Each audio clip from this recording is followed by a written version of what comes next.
This Holy Week, in our daily inspiration, we're looking at Jesus' last words from the cross. In Luke 23, Jesus is nailed to the cross for us, and the crowds that had been shouting, "Hosanna," just 5 days before, are now crying out, "Crucify him." And Jesus' response is immediate.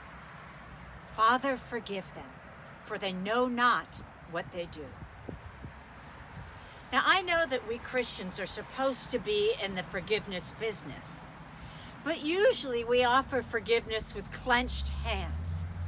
Jesus offers forgiveness with arms wide open, nailed to the cross. "Father, forgive them, for they know not what they do."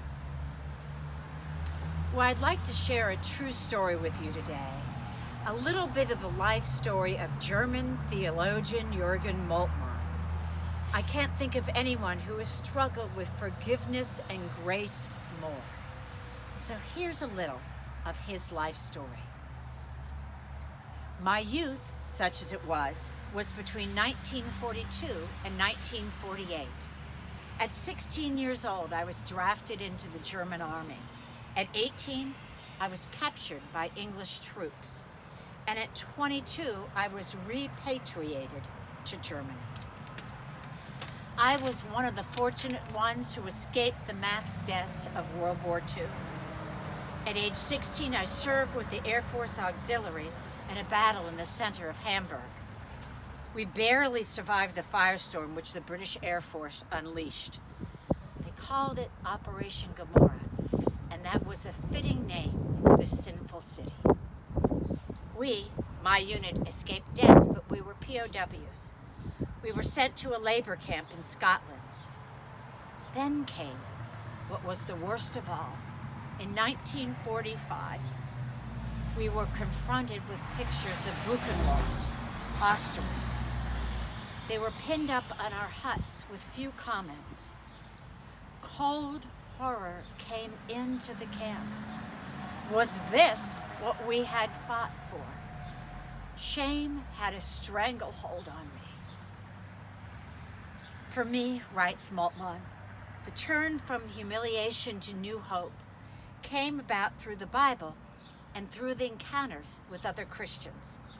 In this Scottish POW camp, I was given a Bible for the first time in my life by a well-meaning Scottish chaplain.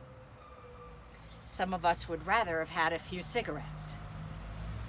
I read this Bible without much comprehension until I stumbled on the story of Christ's passion. And I read Jesus' death cries. I read these words over and over again. These were the words of my heart, and they cried to my soul, "Father, forgive them, for they know not what they do." I felt with certainty this is someone who understands me. I began to summon up courage to live again, seized by great hope. This early fellowship with Jesus has never left me. I'm sure that there, in the dark pit of my soul, Christ found me. Moltmann concludes, "We came with wounded souls, but my soul was healed. I discovered grace upon grace." Moltmann, as a prisoner of war, discovered the true meaning of the cross, the movement from despair to hope, from condemnation to forgiveness, from death to new life. As we look at Jesus' arms outstretched on the cross, may we experience anew his total and complete, abundant, no strings attached love and forgiveness for each and every one of us.